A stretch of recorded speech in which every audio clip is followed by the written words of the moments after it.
On a senti quand même, après ces 2-3 jours dont vous parlez, une volonté d'apaisement chez Alain Juppé hier soir. Il était allé trop loin sur certains aspects.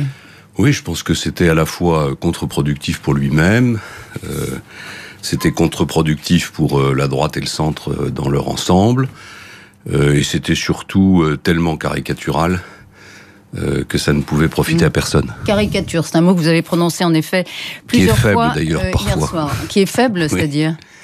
Bon, on a assisté à un déchaînement ridicule d'un petit microcosme qui prétend tout savoir et qui voudrait imposer sa vision. Enfin, j'ai quand même été traité de Tarek Ramadan, de sacristie et quasiment de maréchal Pétain par Pierre Berger. Il faut que ces gens... Il a parlé de la France pétainiste. Oui, il faut que ces gens comprennent que, aveuglés par leur arrogance, par leur suffisance, ce sont les meilleurs agents électoraux des extrémistes, même Madame Le Pen. Les meilleurs agents électoraux de Marine Le Pen. Oui, absolument. Vous pensez qu'ils font monter le vote Front National ? Bien sûr, par cette arrogance, par cette manière le Front National d'imposer leur vision de la société, qui n'est pas forcément celle de tous les Français.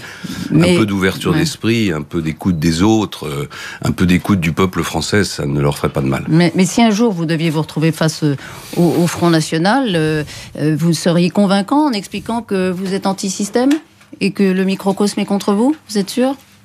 Mais la question n'est pas de savoir si je serai convaincant, la question est de savoir si ce microcosme dérape ou pas, s'il ne commet pas des fautes. Enfin, comparer le programme qui est le mien à Vichy, soit ça veut dire que M. Berger n'a aucune culture et aucune référence historique, soit ça veut dire qu'il est dans une espèce de provocation qui n'est pas digne de quelqu'un qui, par ailleurs, se pose en donneur de leçons.